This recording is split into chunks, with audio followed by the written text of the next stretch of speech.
making sustainability cool, actionable, and relatable for young people in Nigeria. I've been doing this since 2016.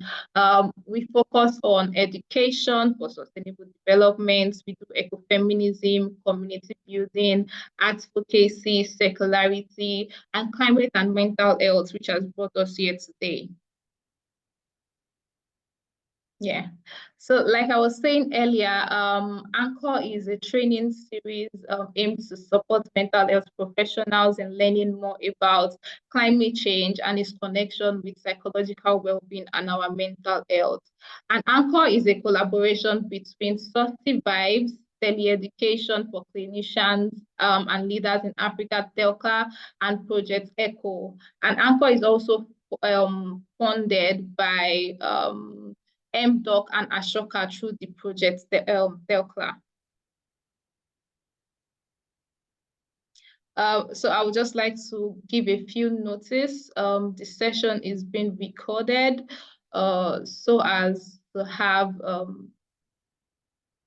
Thank you, Vincent. So our session is being recorded so we can always come back to it and learn more. We'll be uploading on YouTube after the session. So if you don't catch anything now, you'll be able to catch it, and go back to it later. We are also collecting registration data for everybody here. I'm sure you filled the registration form, and we are collecting it so as to inform our analysis and, to also further establish the program, basically.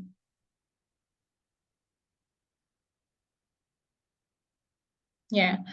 So I want to highlight three things about Anchor and what makes this program unique. First of all, Anchor is participant focused. When we started this program last year, we had, participants filling a needs assessment form showing what they want to learn, telling us what they want to learn, and that is what this program is based on.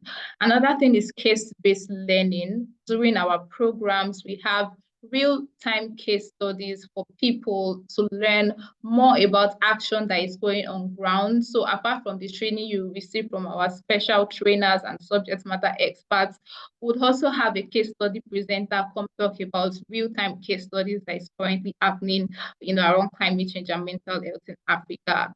The third reason why Anchor is very unique is because it's led by subject matter experts. All our trainers,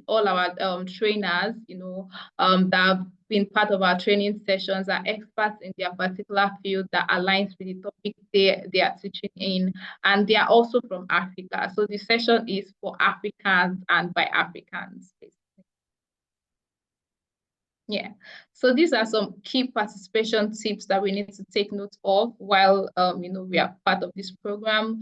If you can have your camera on, kindly do that. It makes the session more engaging and immersive. And if you'd like to leave any comments, ask any questions, kindly raise your hands, or you just drop it in the chat box and we'll have somebody respond to you. Yeah, as I was saying, kindly use the chat function if you want to ask any question or if you have any comments or anything. Another thing is keep your comments respectful. Everybody's opinion is valid and we are all here to learn from each other.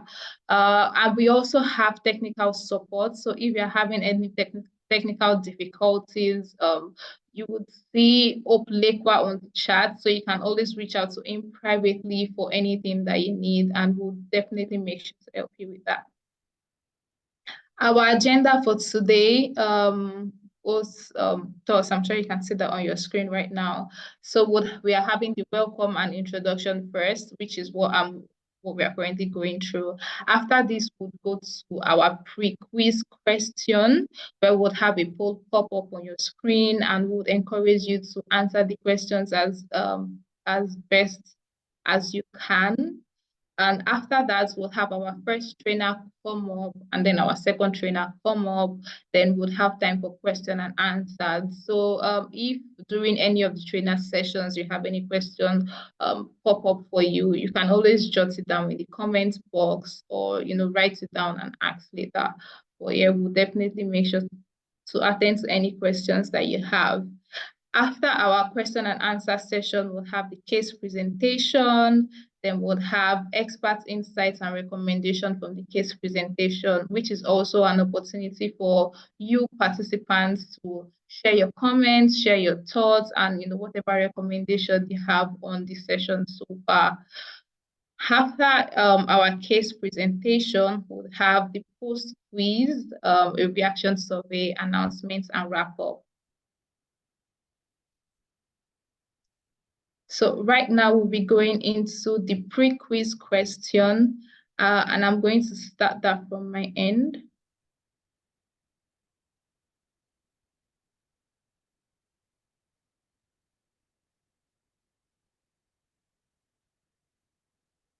Please let me know if you can see the poll on your screen now. So it's titled Anchor Session 5 Pre-Quiz. If you can see it on your screen, kindly drop a yes in the comment section.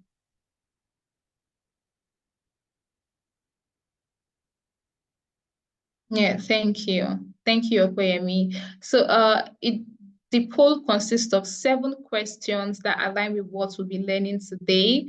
Like I said, we'll have a pre-quiz right now, and we'll also have a post-quiz after the session, which is just to test your knowledge gain. What do you know before the session, and what did you gain after the session?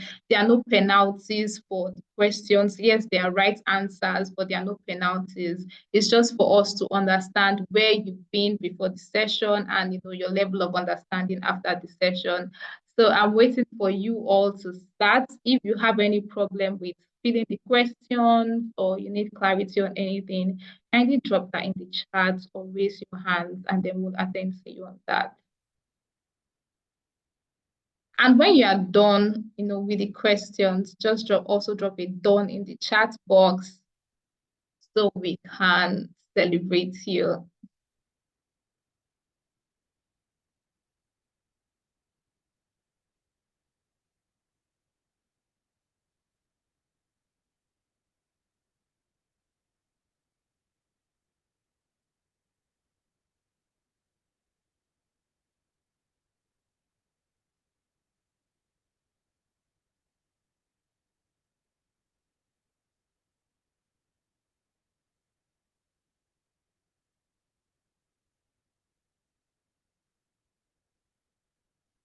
Thank you to those who have started filling the questions. I can't see any done in the chat box, but once you are done with answering the questions, kindly drop done in the chat so we can celebrate you.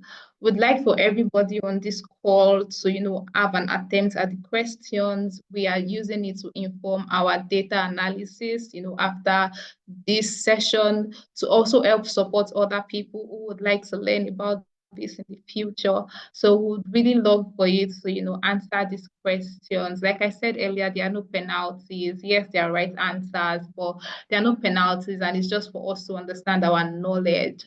This is a knowledge gaining session, and yeah, we're just trying to test what we know now and what we'll learn after the session. Thank you, Ose. Thank you, Hope. Thank you, Jean. I hope I'm pronouncing your names correctly. Apologies if I'm not. But thank you all for attempting the questions. During the post quiz, we will be sharing the answers to the questions. So yeah, don't mind on that. Thank you, Alvin. Thank you, Jennifer. Thank you, Omfrey. Thank you, Victoria. Thank you, Molly. I love, I love the momentum. Now let's just keep on going. I want to keep saying thank you. Thank you, Aisha.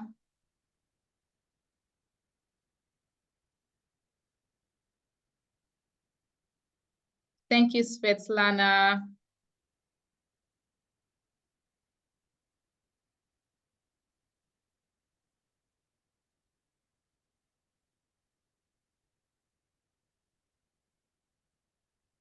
If you have any problem, in attempting the poll, if you can't see the poll, please drop in the chat to let us know, and our technical support will help you on that.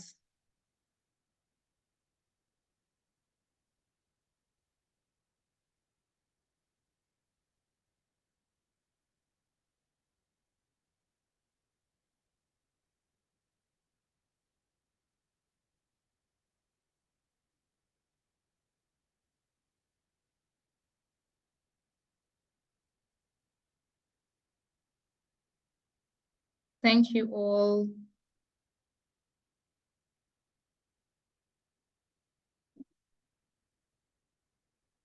Thank you, Eddie. Thank you, Ami. Thank you, Boniface. Please, if I'm not pronouncing your name correctly, I apologize. I'm going to be reading your name, using my mother's tongue, which is Yoruba. So yeah, well, I really appreciate you all. We'll give it a few minutes for other people to complete the poll. Thank you, Esther.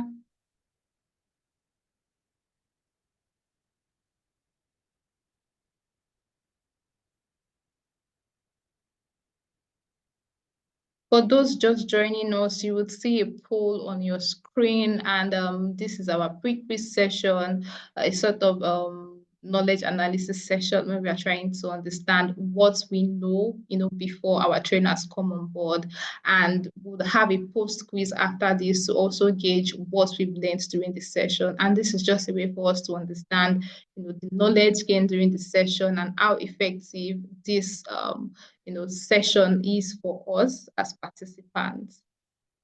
So thank you all for attempting our questions. Thank you, Mutsu.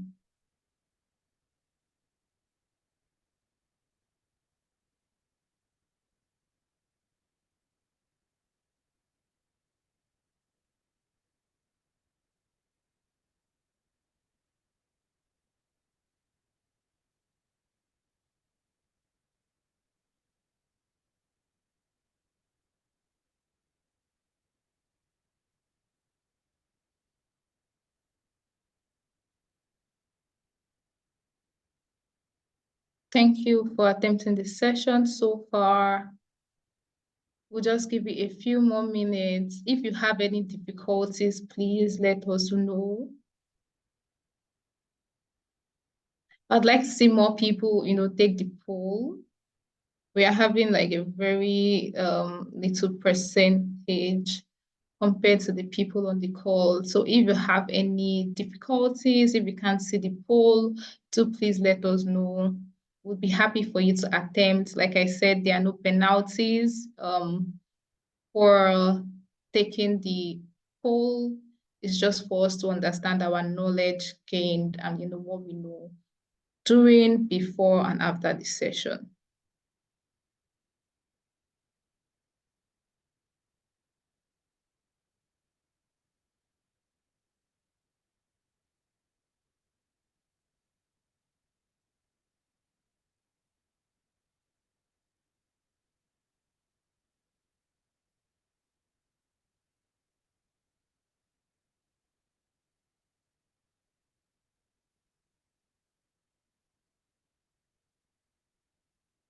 For those just joining us, you would see a poll pop up on your screen. Right now, we are at the pre-quiz session, and we are, trying to understand our knowledge about particular topics around climate change and mental health. And would thank you, Aderomola.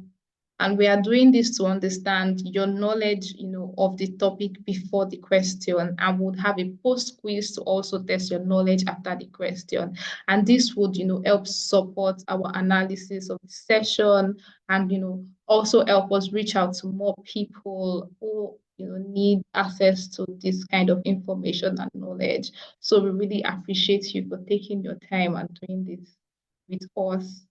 Thank you, Kat Long. Thank you, everybody that done the poll so far. Okay. All right. So we are going to end it here. Thank you all. We'll be sharing the answers to the questions during the post quiz. So right now, I would like to introduce our trainers to us. Today we are having two incredible people, two fantastic experts, who have done the work and, are also here to share the knowledge that they've gained so far. Our first speaker for today is Professor Lukoye Atwoli, and he is a professor of psychiatry and the dean of Aga Khan University Medical College, East Africa, which is located in Kenya. He also practices psychology at the Aga Khan University Hospital in Nairobi. He has earned a doctorate of philosophy degree from the University of Cape Town, focusing on epidemiology of trauma and post-traumatic stress disorder. He is widely published, and his current research interests are centered on trauma, post-traumatic stress disorder, and genetics of mental disorders. He also partakes in research on children and youth mental health. Professor Atwoli is also a social and health rights advocate, and he has influenced policy and programs in his own country and even globally.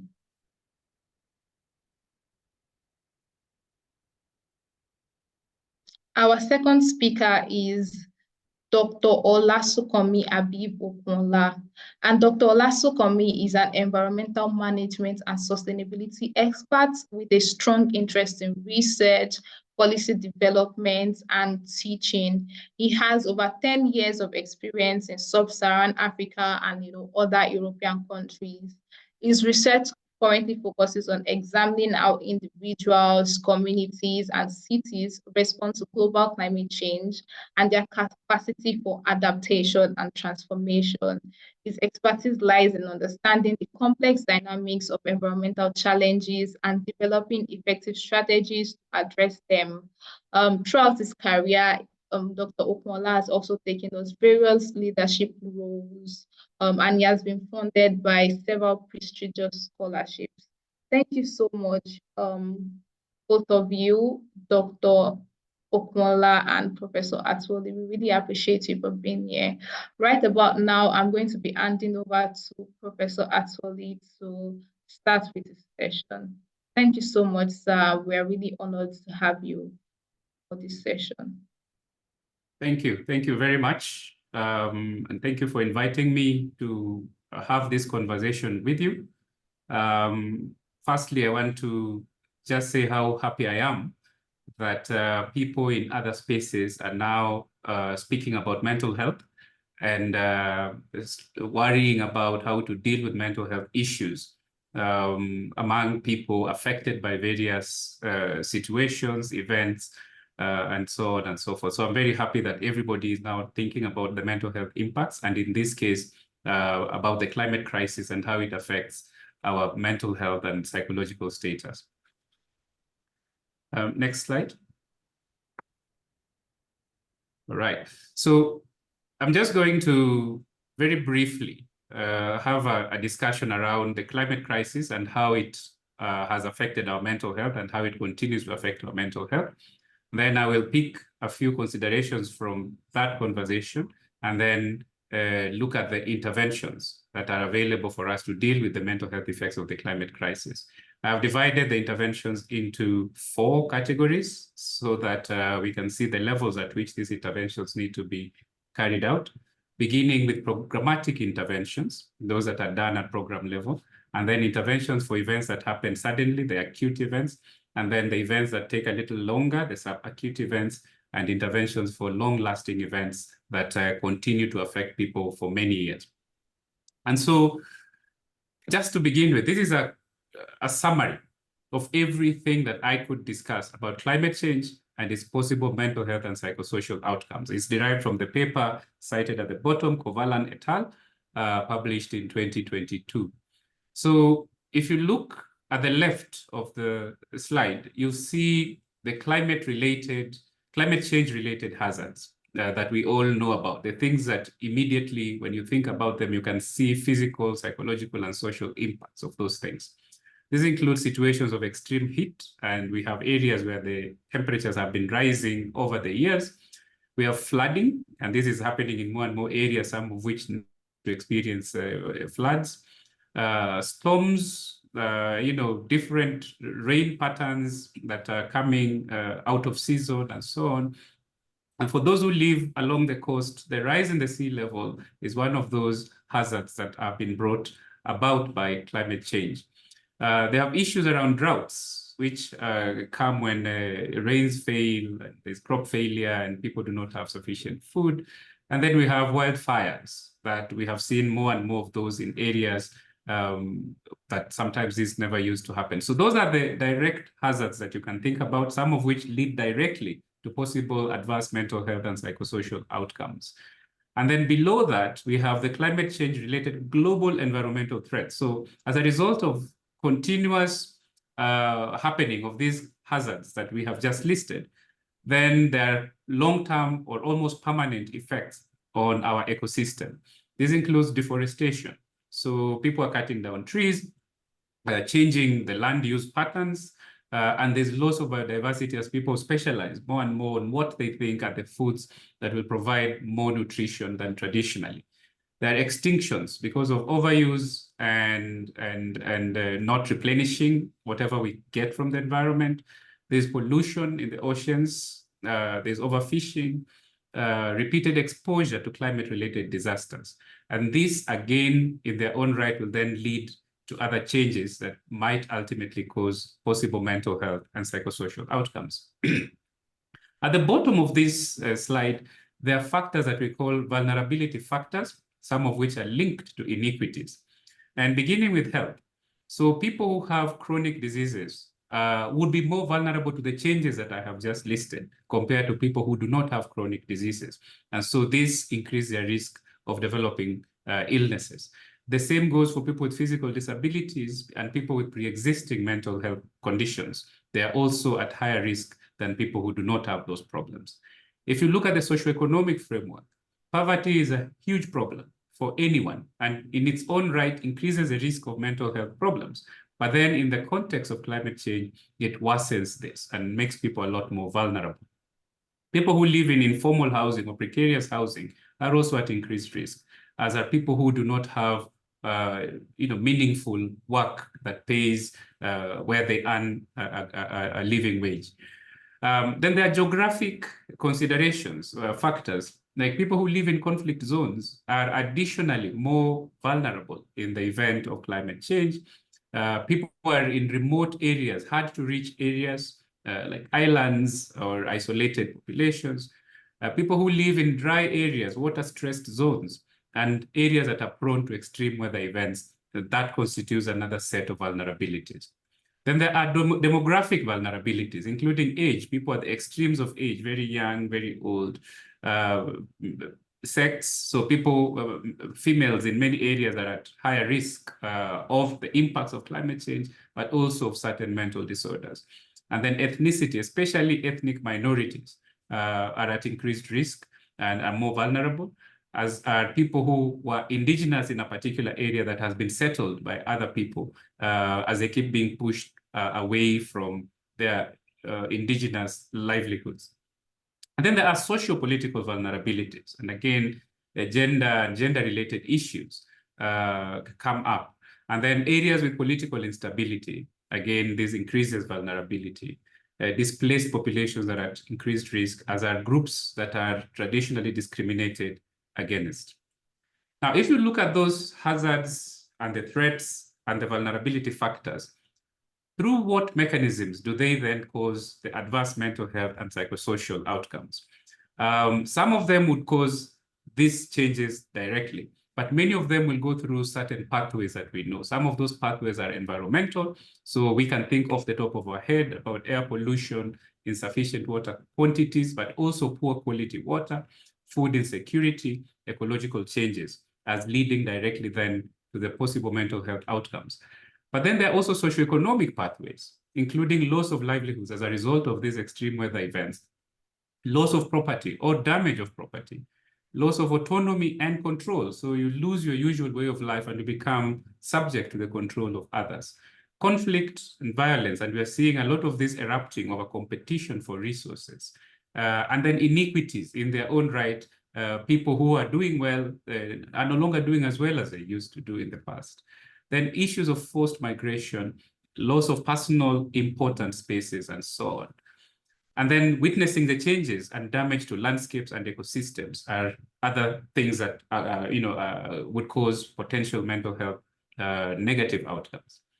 And then just the awareness of climate change and the extreme weather events and their impacts is another pathway that would lead to possible mental health outcomes.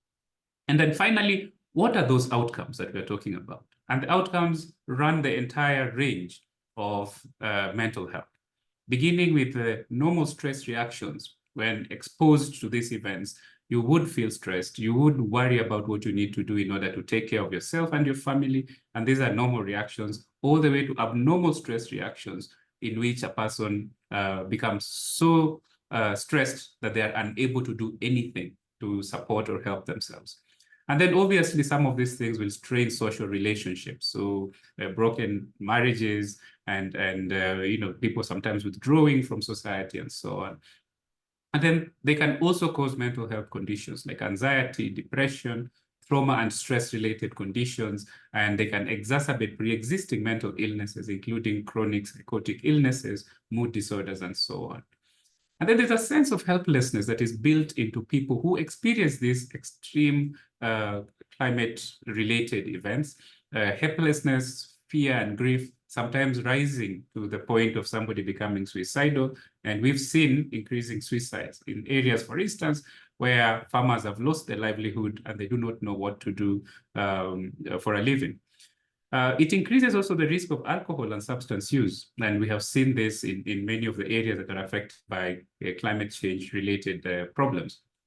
And then there are these emerging concepts of how people psychologically interact with a changing environment, including ecological grief, eco-anxiety, or solastalgia, which are really feelings of extreme anxiety that are brought about by awareness or experience of climate change related hazards in one's locality. So that summarizes, in my view, how we look at the climate change on the one hand, vulnerabilities, and then the pathways that lead to potential problems with our mental health and psychological status. Next slide. So now I would like us to extract a few considerations from that particular slide and that particular conversation. And the first is that individuals and communities have varying capacities to deal with acute, subacute, long-term climate change crisis. So everybody in their own individual capacity, they vary from the next person in the ability to deal with it. But also societies and communities have created structures for them to cope, and they have varying capacities to deal with this climate change crisis. The vast majority of people experiencing climate-related adversity will experience anxiety. And as I said, anxiety and stress can be good on the one hand because it helps you to think through solutions. And on the other hand, it can be bad in increasing distress and reaching pathological proportions. So not everybody who experiences the stress or anxiety related to climate change will become sick with anxiety-related disorders. And as I said, some anxiety is good because it spurs action and will lead to individual and collective action that will mitigate the crisis or help the population to adapt. But it becomes pathological when it is excessive and results in impairments in your social, occupational, or other important areas of functioning. Other mental disorders can also be triggered and complicated by the impacts of climate change, as I indicated in the previous slide. And finally, in thinking through interventions, we must therefore leverage the potential for positive action and promote activities that benefit both the individual and the society as a whole. Those are the things that I think lessons I would pick from the entire conversation we're going to have today and from the slide that I have just shown you. And so from the next slide, we look at the interventions, the potential interventions that we can put together to start dealing with the mental health consequences. Firstly, at the programmatic level, at the level of policymakers and the people who prepare programs and plans, it is important for them to integrate climate change concerns into all the policies and programs that deal with mental health, including mental health and psychosocial support, in order to better prepare for and respond to the climate crisis. So even as we develop services, as we put together packages of care, we have to think about climate change concerns and how those would impact the packages that we're putting together.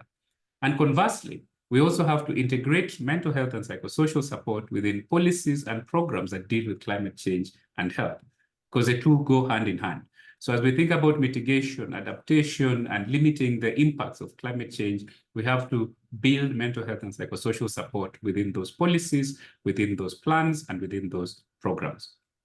And the third thing at a programmatic level that I would propose is that we need to build upon global commitments. Like we have the SDGs, the Paris Agreement, the Sendai framework. Those global commitments need to include considerations around climate change effects on mental health and how those can be mitigated. And fourthly, we need to implement the multi-sectoral and community-based approaches. So we have to involve communities that are most at risk or those that have been affected in coming up with these policies that we have talked about and that try to address the mental health and psychosocial impacts of climate change. And finally, at programmatic level, we all acknowledge the gaps in funding, both for mental health, but also for responding to the health impacts of climate change. So we need to start putting our money where our mouths are. We need to start funding, firstly, mental health programs and preparation to deal with the impacts of climate change, but also fund the responses to the overall health impacts of climate change. On the next slide, then, we will look at interventions for acute events, events that happen in the short term.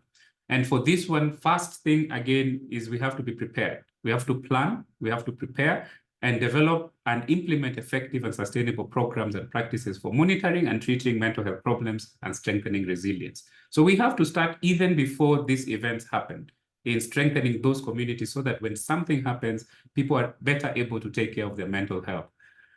And then we need to follow a stepped care approach. And in a stepped care approach, we start with resources that are available in your locality to support people who might be experiencing or be at risk of mental health problems, all the way to interventions that require specialized care. So psychological first aid, strengthening families program, problem management plus, skills for psychological recovery, skills for life adjustment and resilience, all this people can be trained within the community to deliver these interventions for people or populations that are at risk or populations that have been affected by acute events.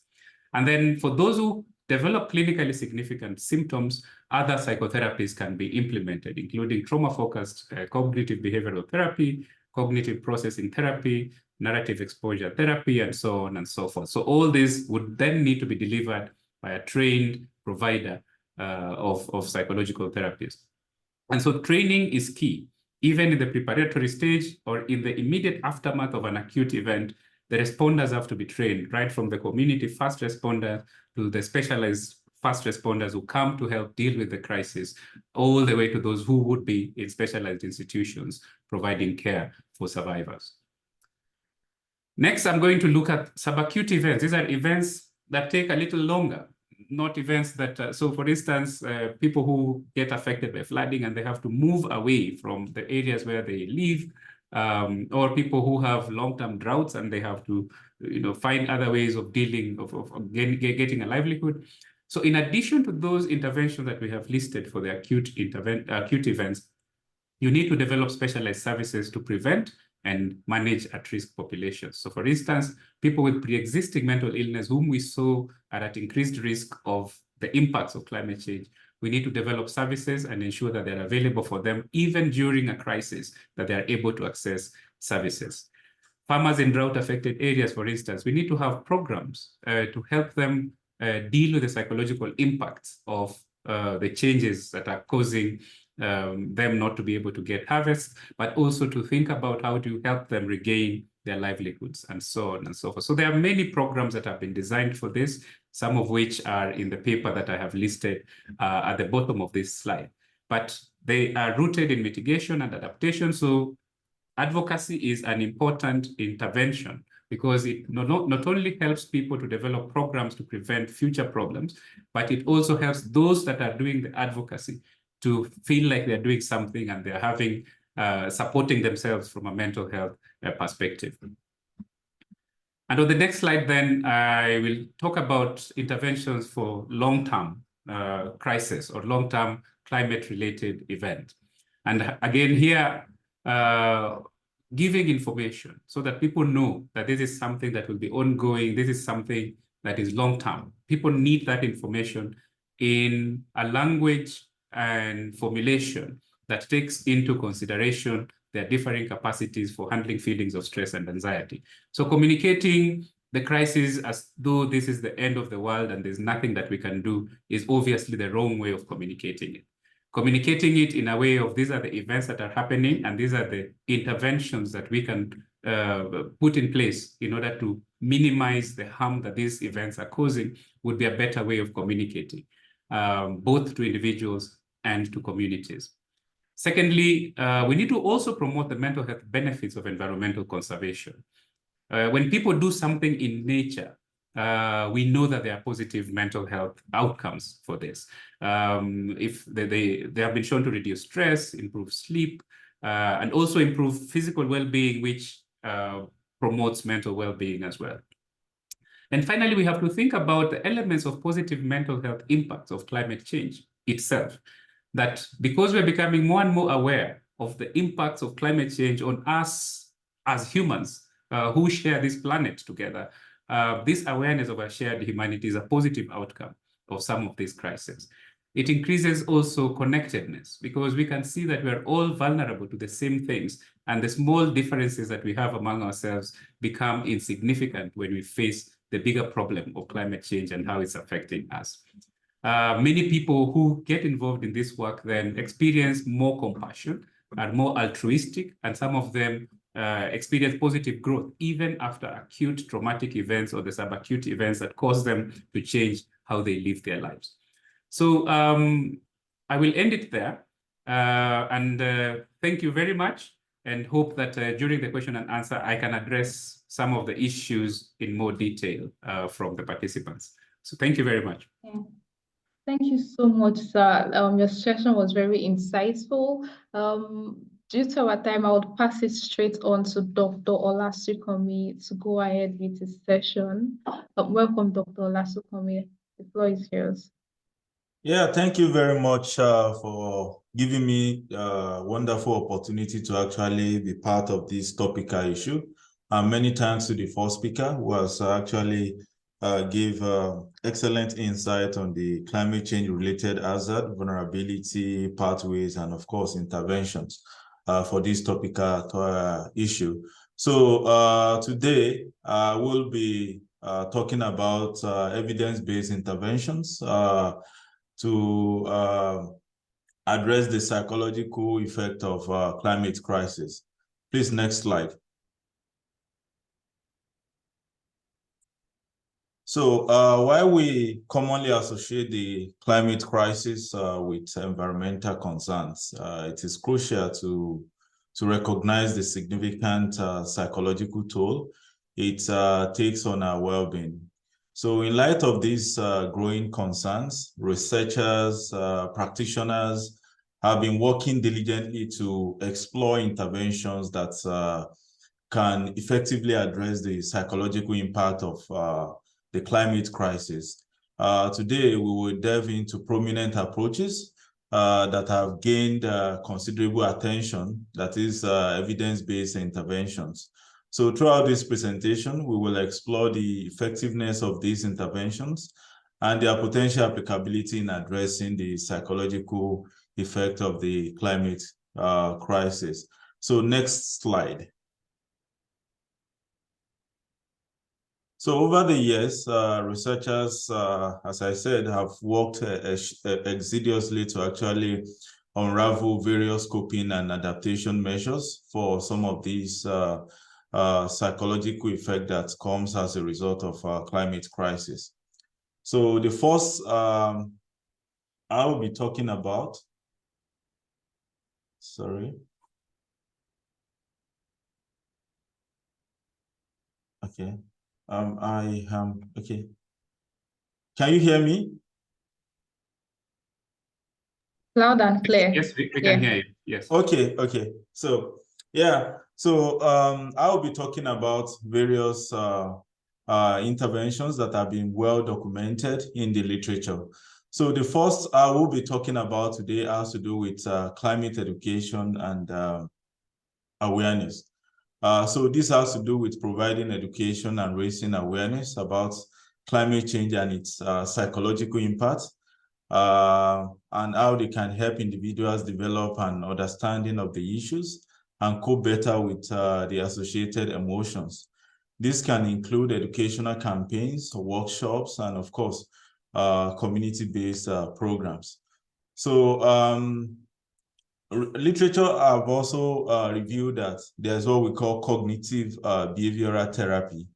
It is a well-established therapeutic approach that can be used to address climate-related distress.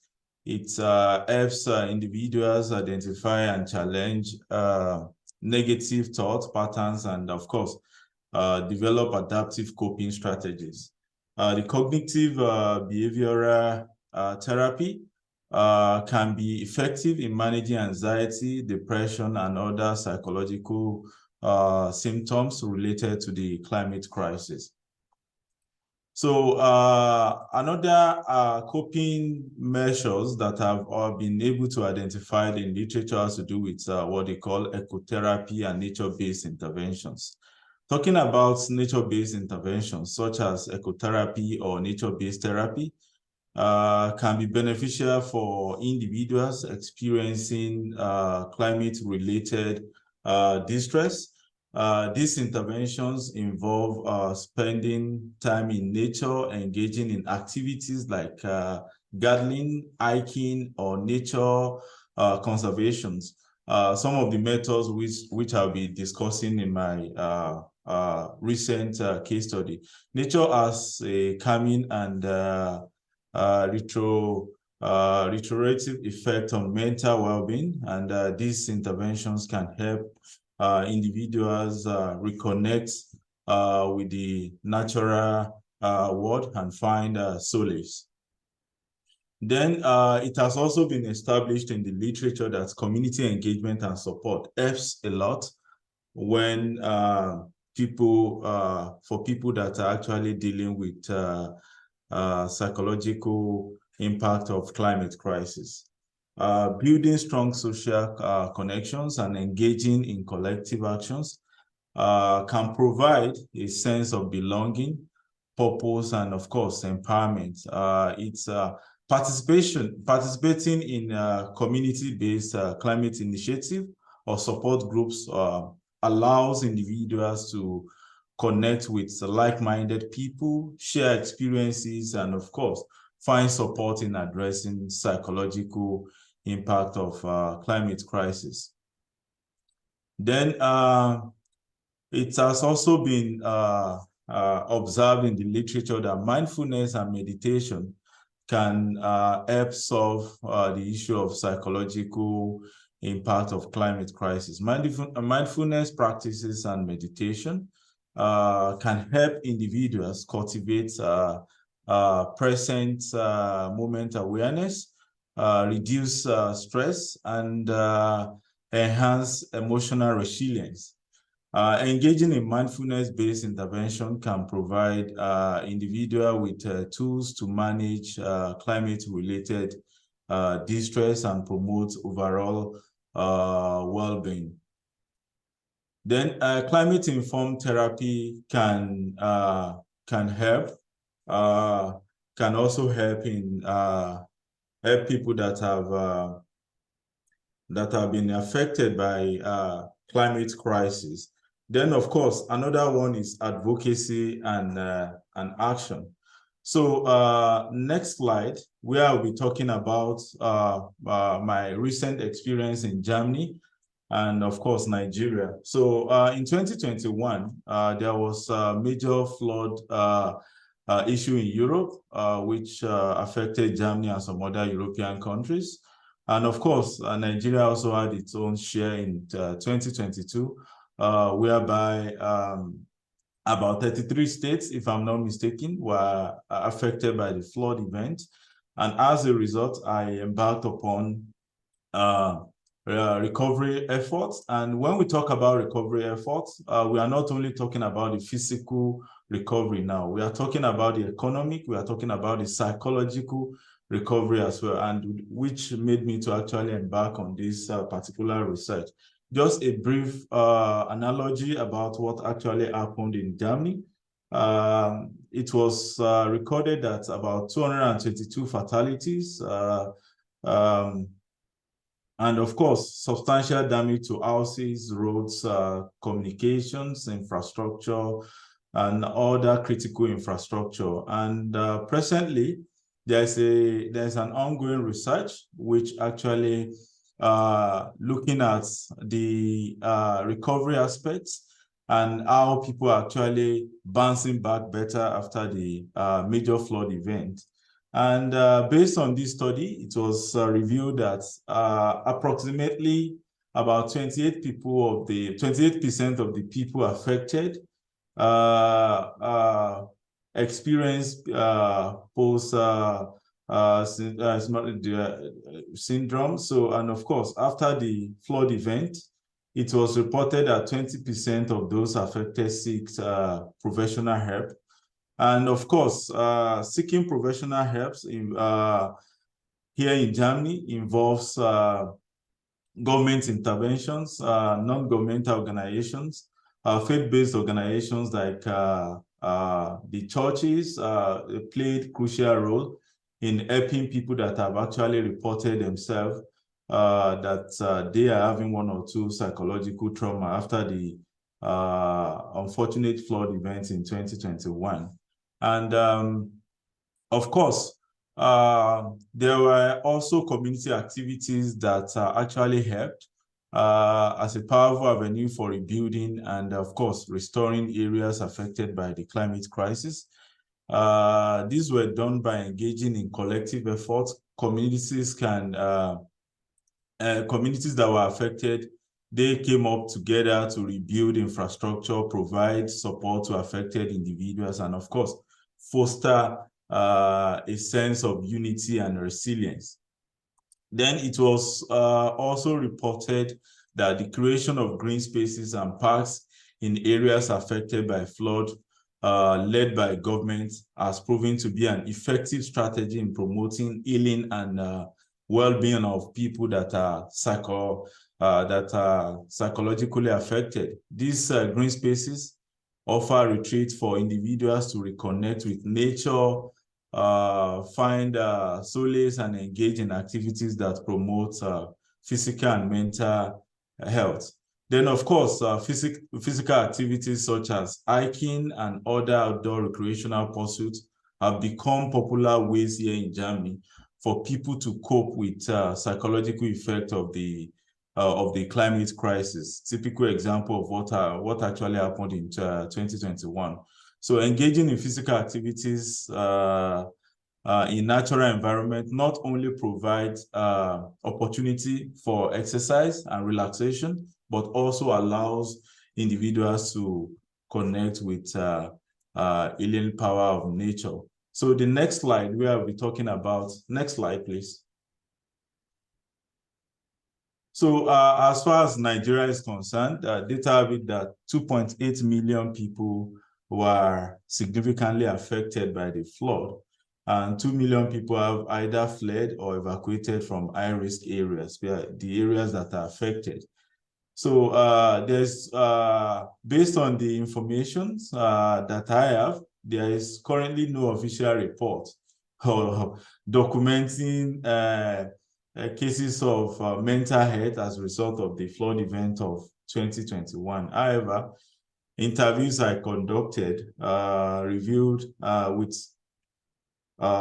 with people revealed that at least in 5 of the affected states indicated that individuals are grappling with shocks and, of course, experiencing symptoms of post-traumatic stress disorder following the flood event, particularly those who have lost their loved one.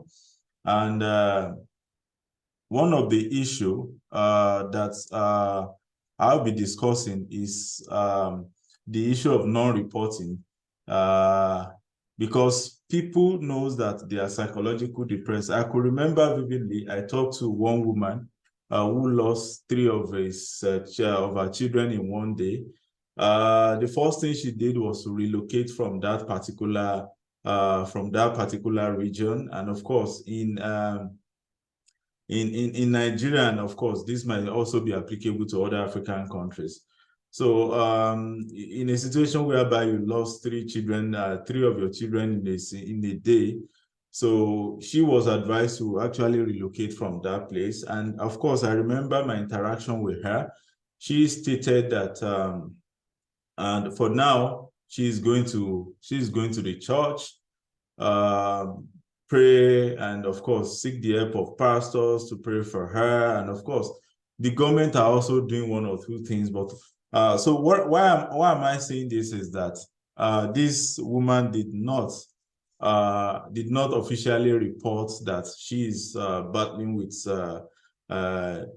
psychological trauma after this event. So these are some of the issues, because people see it as a stigma.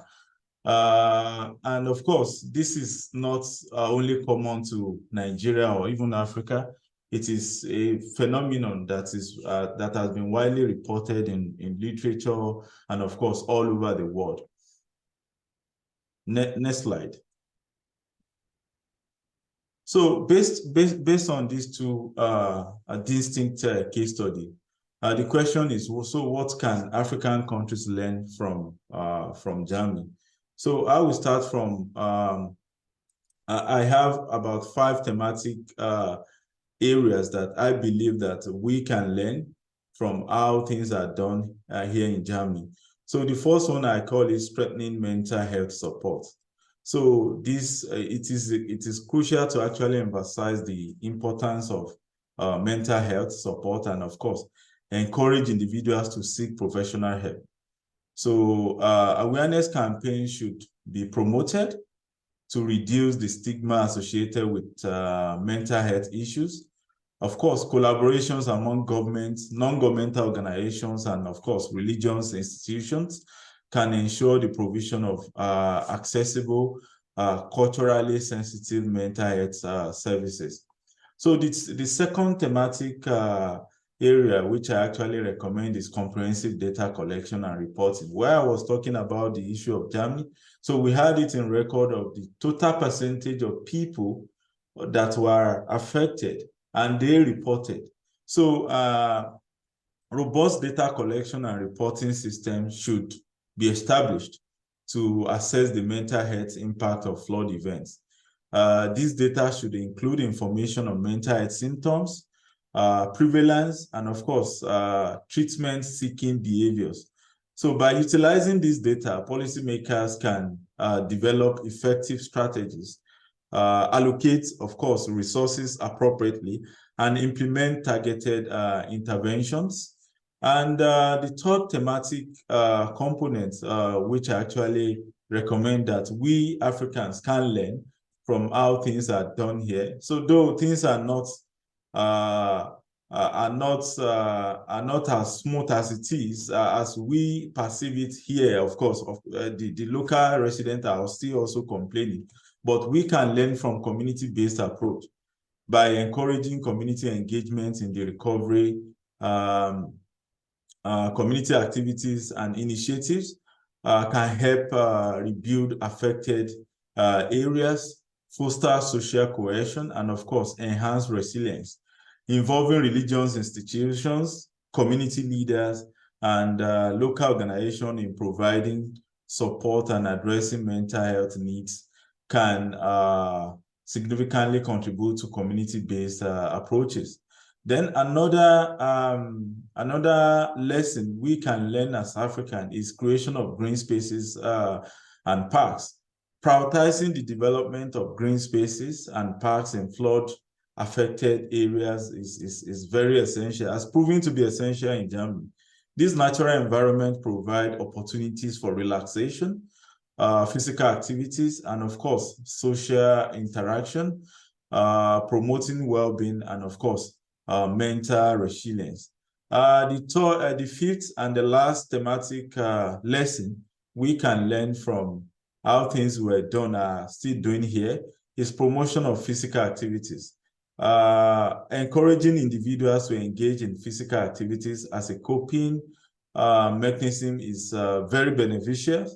Activities such as hiking is well established here. Sports and exercise improve physical health, reduce stress, and of course, enhancing overall resilience will play a prominent role for people that have been psychologically affected as a result of either flood or drought or any hazards that are prominent to African countries. Thank you very much.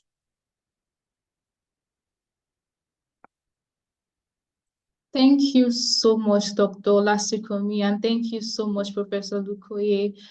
Your sessions have been both insightful, and I love the fact that you both build or the second presentation built on the first presentation on really real-time experiences. We'll also have a case study presentation after this that is also going to highlight our work at the Eco-Anxiety Africa project on how we are trying to explore and understand climate change and mental health from an African perspective. For me, I've seen everybody dropped, amazing comments and thanking the speakers for the, for their session. And for me, one thing that stood out, is the need for community and is the need for systems, support systems, not just even from the community, from the government also. These are, two things that can really help individuals, build resilience. When you have a space of people who are like you, who understand what you're going through, and who are working to help you. Right about now, I've seen some questions dropped on the chat. I would read them out. I've seen Professor Lukoye has also responded to some people. I'm also going to read that out, and any other questions, we can take that after. So for those asking if you will get the slides, yes, you will get the slides. After the session, we'll send you a recording of the session and the slides, so you can always come back to it and get more wisdom. You might have missed something, so that's the whole essence of us sharing with you, and for you to also share with other people in your network, for them to also get wisdom from our sessions. So Jean asked what kind of interventions could be beneficial to cope with conflicts or violence linked to climate change, especially from an extreme temperature context. And Professor Lukoye responded and said, from a programmatic perspective, we have to be part of the solution in seeking to address the roots of the conflict. That is supporting communities to access livelihoods and safety and their basic needs. Another response is a stepped care approach. That is beginning with psychological first aid, then triaging individuals and providing support as needed, all the way to specialized services. And the third one is advocacy for alternative conflict resolution that bring parties together to confront a common threat. And this, I hope this answers your question, John. If you have any other thing, you can also drop in the chat. Jennifer said, we need to do a similar research post 2023 floods in Nigeria, and I agree with you. When Dr. Olasukomi was talking about Germany, was talking about people reporting, their incidents, people reporting what happened, getting support from the government, and then we came to Nigeria and we just see there is a lack of data, basically. We don't know how many people were affected or officially. Everything is just guessing. I think one thing we also need to do as mental health professionals is, promote research, write your experiences, collaborate with other mental health professionals, to write your experiences and share, with the broader world. Especially from an African perspective, we need to start getting our stories out there scientifically, not just, not just having guesses. Apologies. Yeah, so Esther also agrees with Jennifer, and she said we also need research for post the 2023 flooding that happened in Nigeria. And Jean asked, I think he was asking what eco-anxiety means, right? From a global south context. And Professor Lukoye responded and said, I think the differences are largely due to availability of resources for mitigation and adaptation. Rightly said, we can see from Dr. Olasukomi's example how the Germans have bounced back, how they've gotten green parks, how advocacy has been encouraged.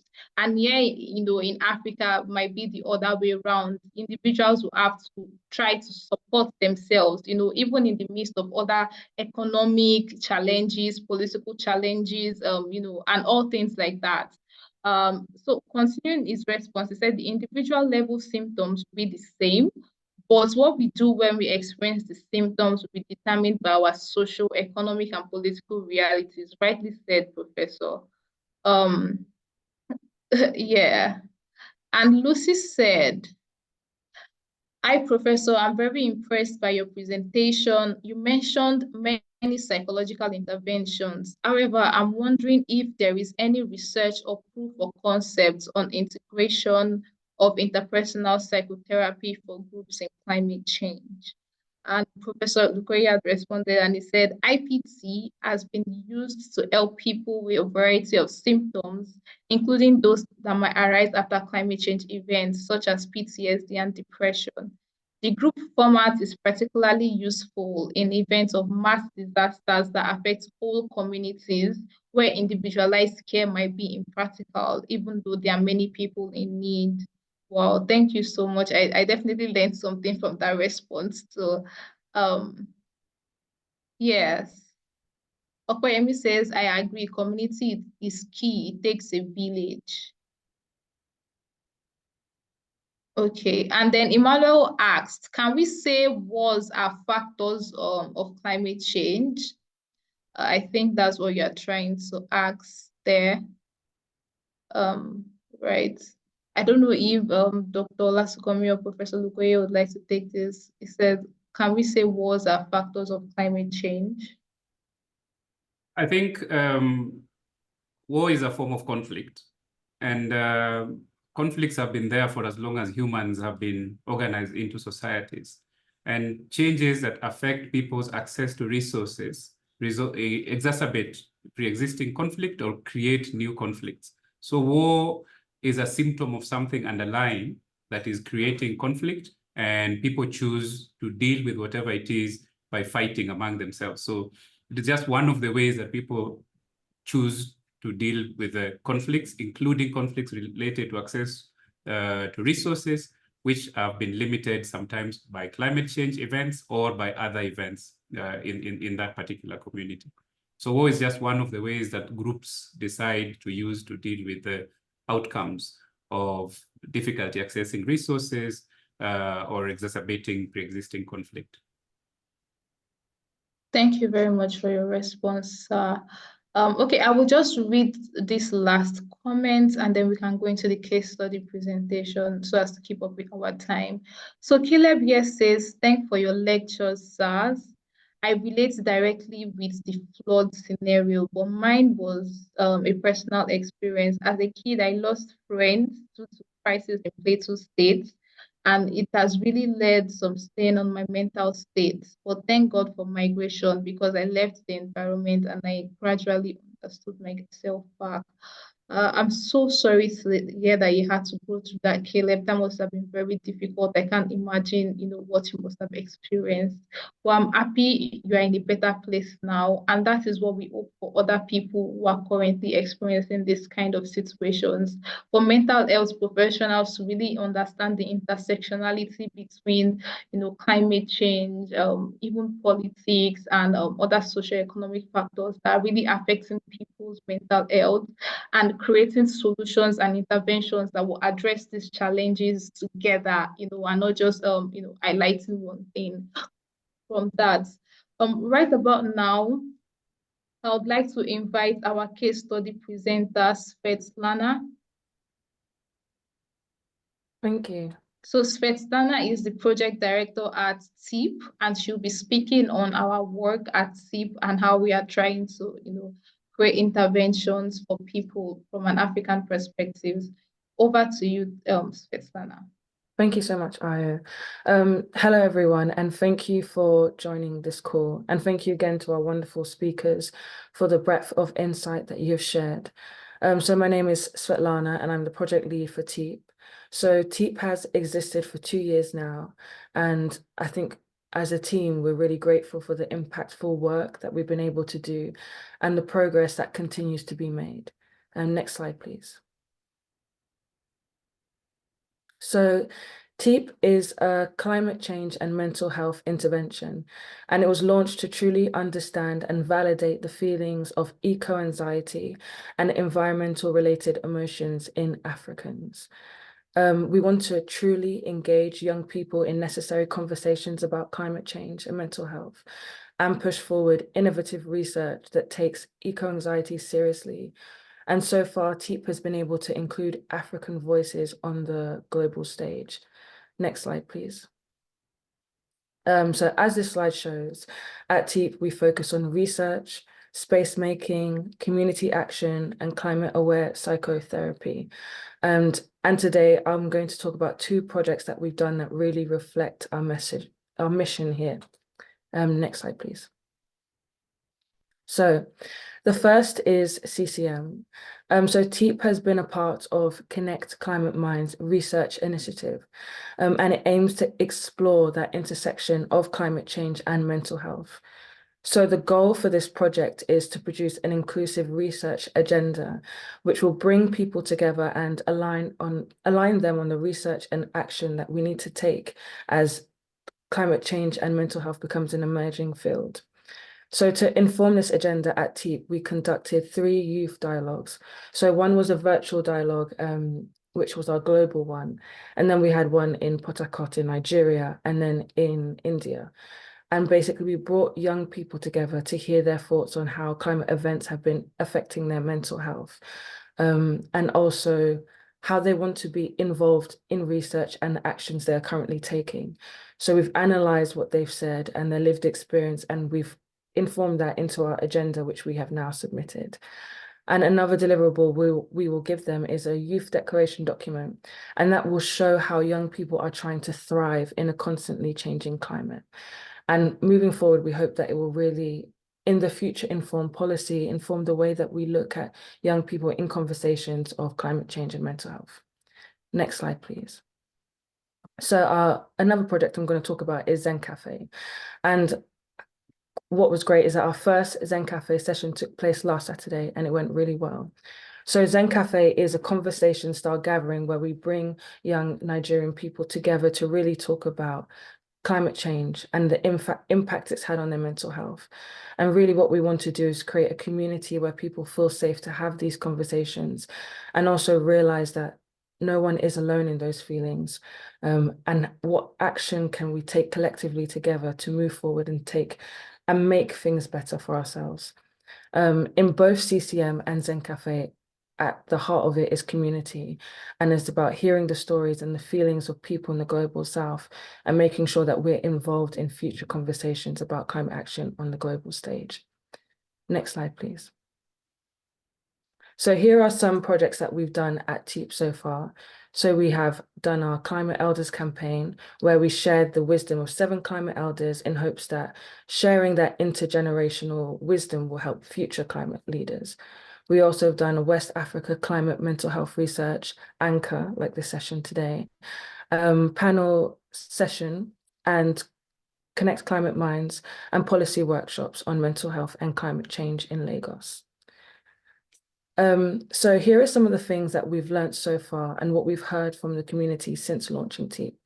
So things like validating climate emotions are critical for psychological resilience, local context matter for effective interventions, and how young people are experiencing a burden of hope. As mentioned before, we're only 2 years in TEEP, so we're really looking forward to the impact that we can make and how, hopefully, as the field emerges of climate change and mental health, we start to take it more seriously, and we start to take seriously the experiences of young people, especially in the global south, and what we can do to really be at the center of these conversations we're having. Thank you so much. Yeah, thank you for listening. And we Thank you so much, Svetlana. Okay, yeah, I can hear you. yeah, Great. thank you. Yeah, thank you so much, Svetlana, for that brief presentation.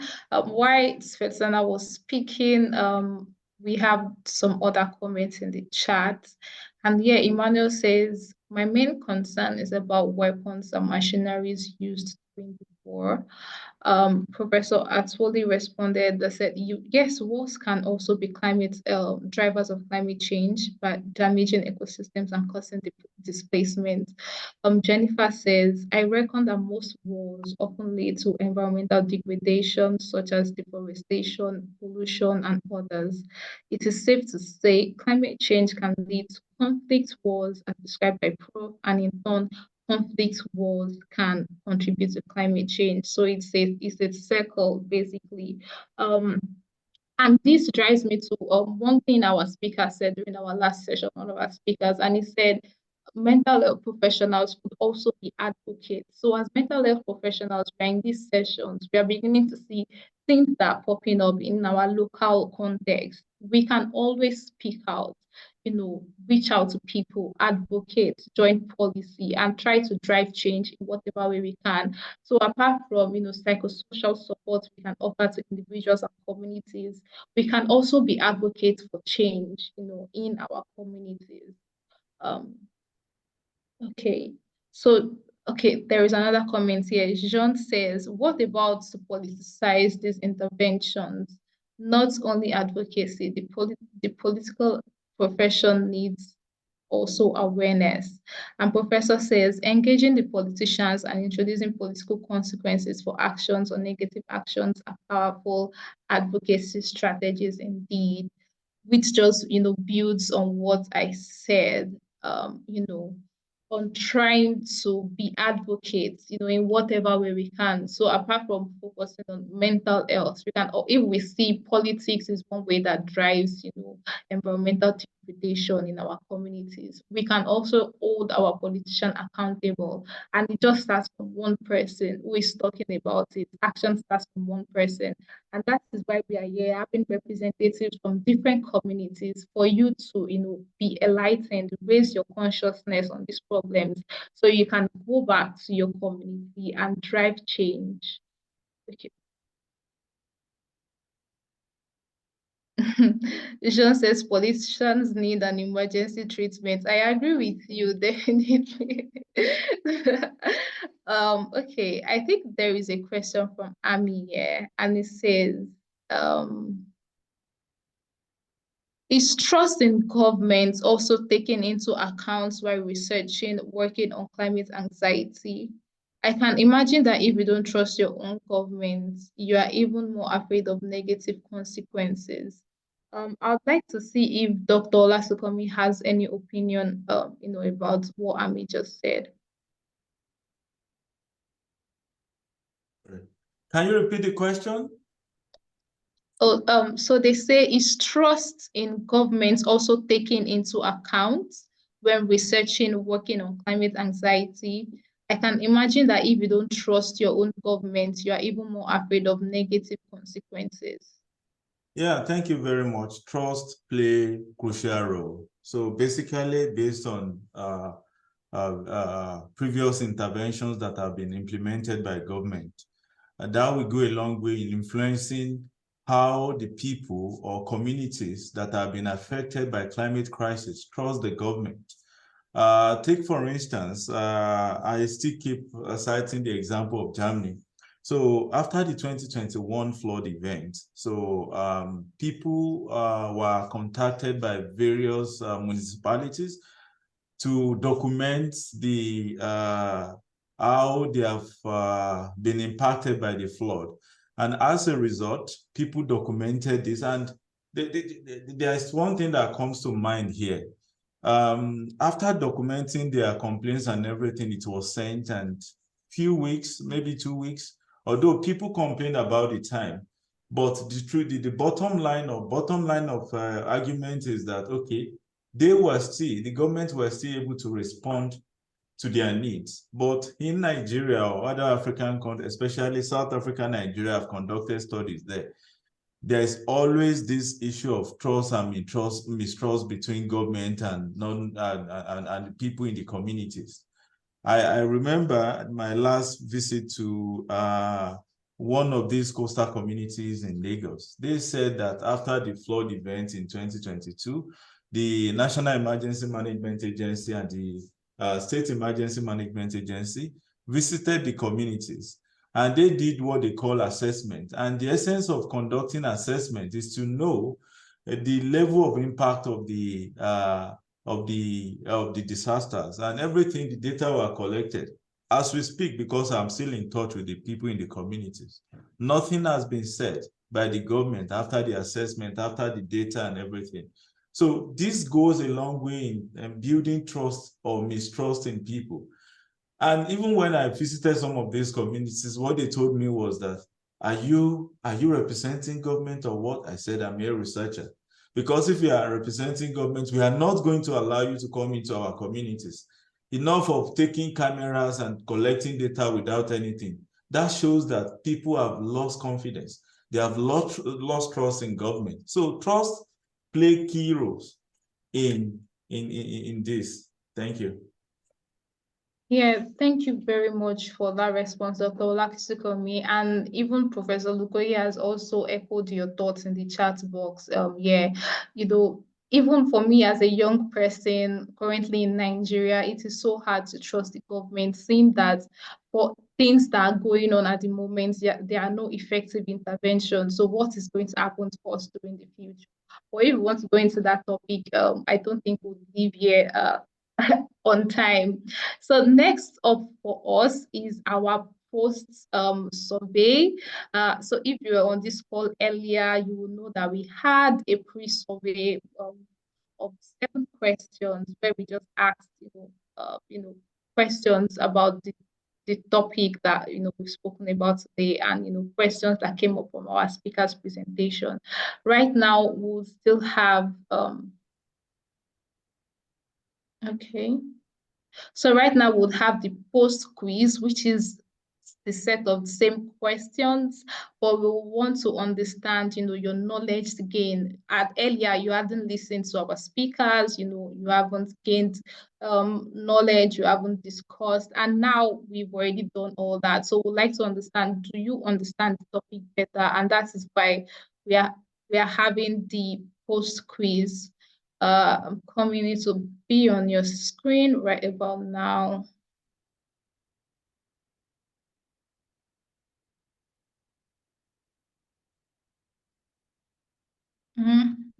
Okay.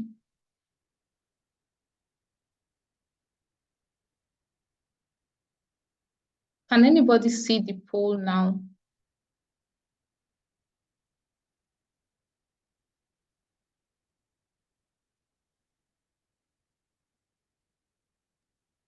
Not yet. Okay.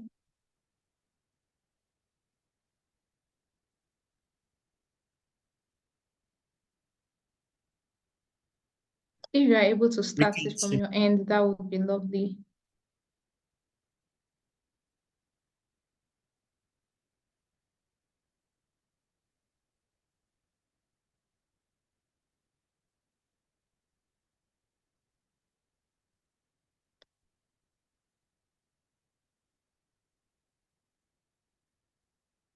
Are you able to start it from your end? Yes, I've started it, yes. Okay. So if you can see the poll on your screen, kindly put a yes in the chat.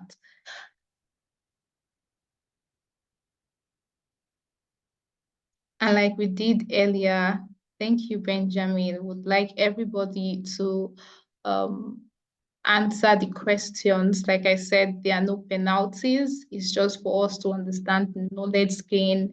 Our chat has been buzzing, through the session. We've seen people dropping insights, asking very meaningful questions. So I'm sure we've definitely gained wisdom, from this session. And we would like to track that. And so doing, we are having this post quiz. So we'd like for you to fill the questions. They are same questions as earlier. No penalties, and I will be reading out the answers after this session, not to worry. So just give it a few minutes for everyone to respond to the survey. If you have any technical difficulties, if you can't see the poll on your screen, just drop on the chat box and we'll have our technical person help you with it. And when you are done, please also drop it done so I can celebrate you on here.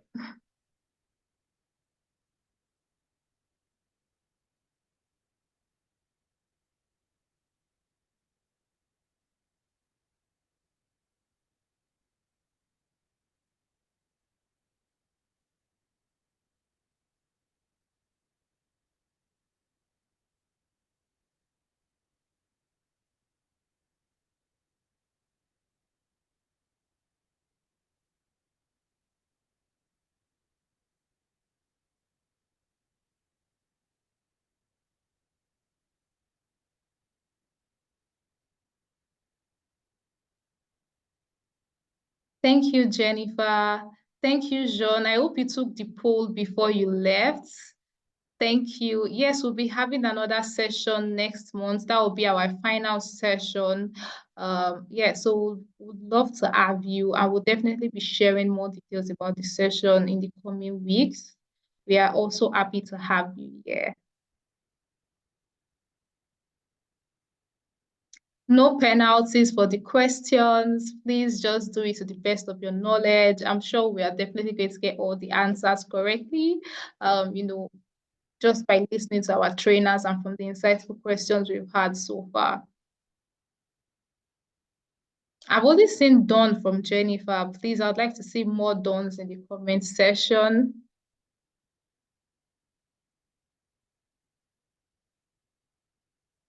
Thank you, Busayo.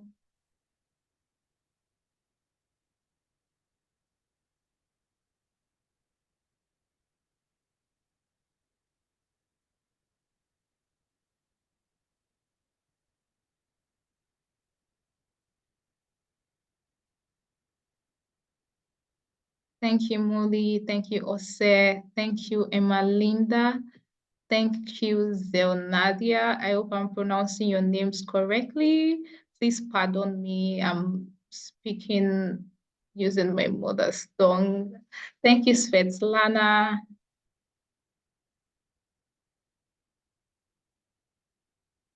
Like I said, you taking the poll is really helpful for us to understand how this session has impacted you, how it is impacting you, if you are gaining knowledge. It will also help in us supporting other people to learn more about what you've learned. The whole idea of the Anchor program is to share this knowledge far and wide, knowledge of climate change, climate awareness with mental health professionals, and to raise questions like we've been, asking, all through the session, to raise questions, to raise our consciousness, to make us understand intersections and intricacies we might never have thought, are possible. That's the whole idea. So having these questions, would enable us to understand how much we've impacted you all. And we are really grateful for you all taking, the poll. Thank you, Ebele. Thank you, Afolake.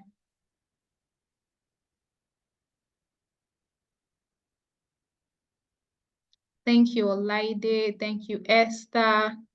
We need more people to take the poll.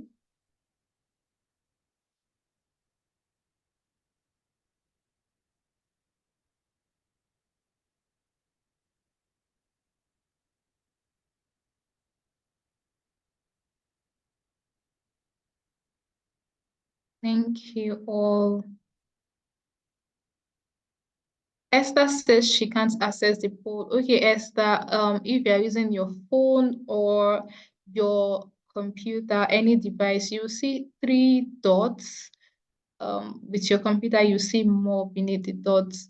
But I think with your phone, you just see 3 dots. And you click on the dots, you see polls. And when you click on polls, the poll should come up for you. Please let me know if that works out.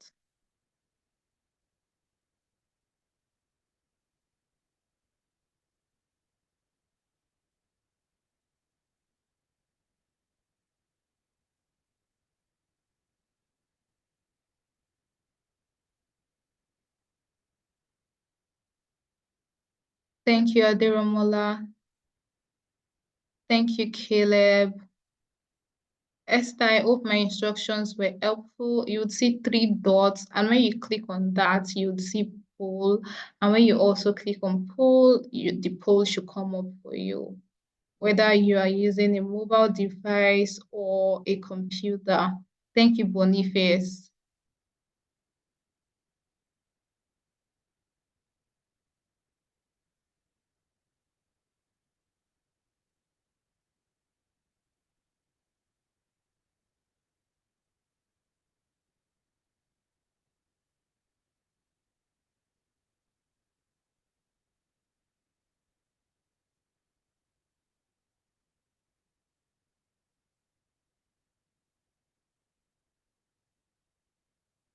Yeah, thank you, Esther.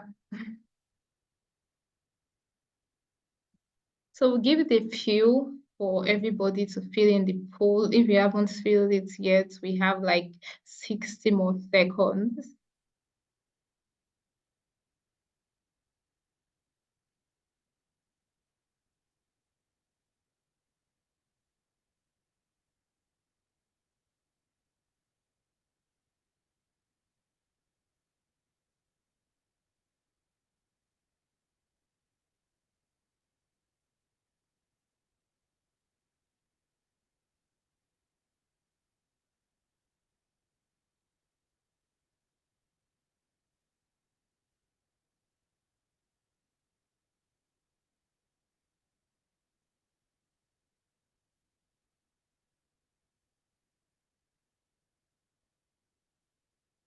All right, thank you all so much. Right now, I will read the answers to the question just briefly. So for the first question, we had, which of these is not a nature-based coping and adaptation measure as discussed in the presentation? And the answer is seeking professional help. Professional help is not nature-based. The second question is,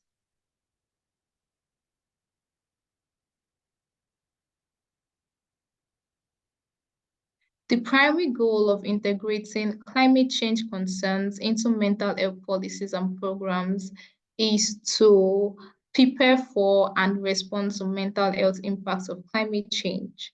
The third question is, which is one of the reasons for the non-reporting of mental health issues related to flooding effects in Nigeria? And we had lack of awareness, cultural belief, stigma, and all of the above is responsible for that. Number 4 is mental health interventions for climate change related distress should aim to combine individual support with community resilience building.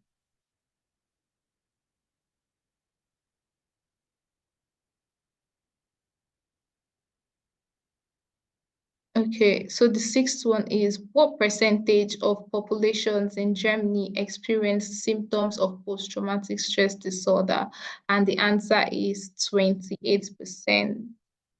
Okay, I missed number 5, which says, which of the following is not a recommended approach for strengthening mental health support based on Germany's experience? And it says, establishing robust data collection and reporting systems.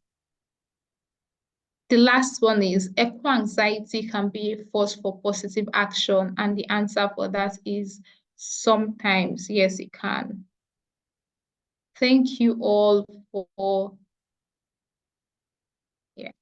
Thank you all for taking that, and I hope the answers resonated with what you picked. And if not, it is a learning session, and I'm sure you've learned a lot. Right about now, we'll also have another poll come up, which is our reaction survey. So we'd like to know how this session felt for you. Did you like how we handled it? Was it the interactive session? Was it enough? And all of that. So just a few questions, about 6 questions for you to respond to. And while we are doing that, I would just like to let you know that this is the 5th session out of 6 anchor sessions, and we are having our final session next month. Our final session will be on building sustainable and climate resilient mental health care systems. Another thing I also like to announce is we'll be giving certificates at the end of this program. So if you attend 3 sessions, 3 anchor sessions, you'll be,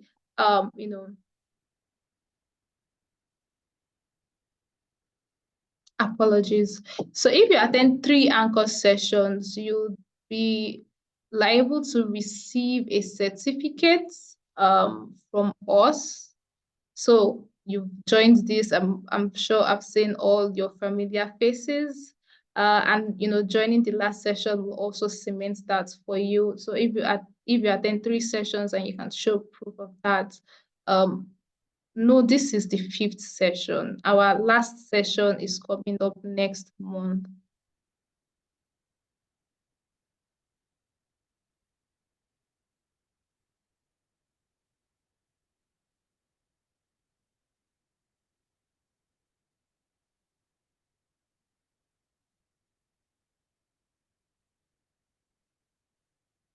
Okay, thank you all.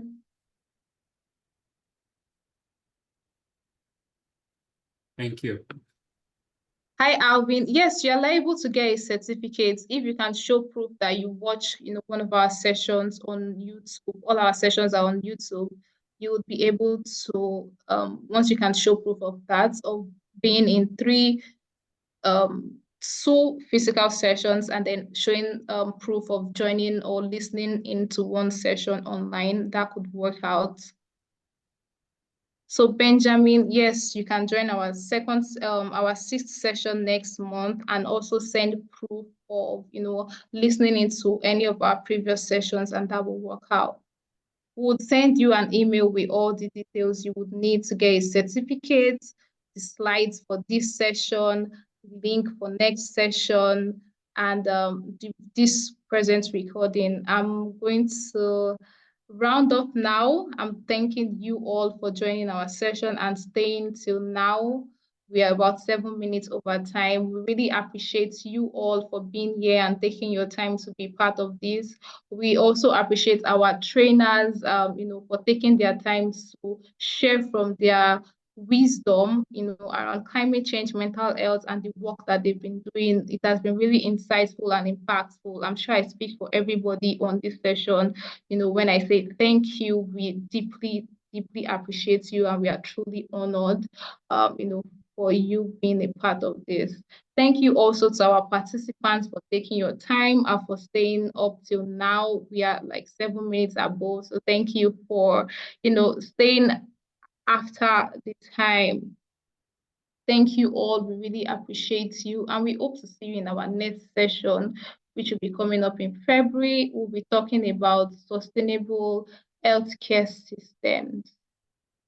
Thank you all and have a good rest of the day.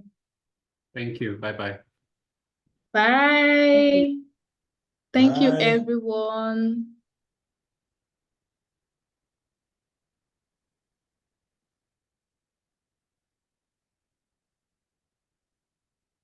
Bye, everyone. Thank you.